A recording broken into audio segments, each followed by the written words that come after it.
શિવસેના યુબીટીના નેતા સંજય રાઉતે રામ મંદિરના નિર્માણ સ્થળને લઈને એક મોટો દાવો કર્યો છે। રાઉતે કહ્યું છે કે ભાજપ રામ મંદિરને લઈને મંદિર ત્યાં જ બનાવીશુંનો નારો લગાવી રહી હતી, પરંતુ વર્તમાન સમયમાં મંદિરનું निर्माण વિવાદિત સ્થળથી 4 કિલોમીટર दूर થઈ રહ્યું છે।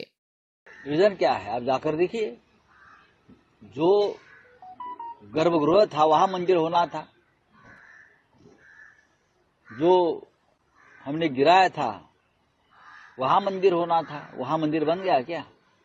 मंदिर वही बनाएंगे, वहां मंदिर नहीं बना। आप जाकर देख लीजिए ना मंदिर कहाँ बना है। आप 22 तारीख को खुद जाकर देखिए, फिर सवाल पूछिए, फिर मंदिर वही बनाएंगे। ये नारा क्यों दिया था आपने? जनता को मूर्ख बनाने के लिए। શંકરાચાર્યોના નિવેદનને લઈને પણ રાઉતે ભાજપ પર નિશાન તાક્યું અને કટાક્ષ કર્યો કે હવે દેશમાં 4 नहीं પણ 5 શંકરાચાર્યની પીઠ છે। अभी मोदी जी शंकराचार्य बन गए हैं, तो अभी 4 पीठों के 4 शंकराचार्य है। एक नया पीठ बन गया है, बीजेपी पीठ। आप उसके शंकराचार्य मोदी जी है, जो मोदी कहेगा वही होगा।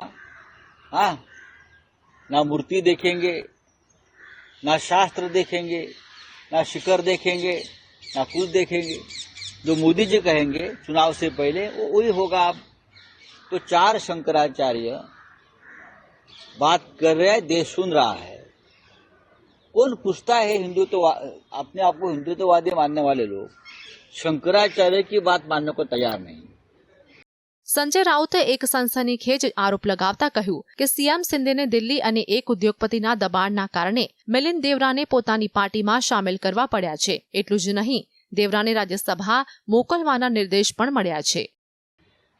की एकनाथ शिंदे यांना सांगण्यात आलं की मिलिंद देवरा यांचा पक्ष प्रवेश करून घ्या। इतकंच नाही तर त्यांना राज्यसभेवर सुद्धा पाठवा।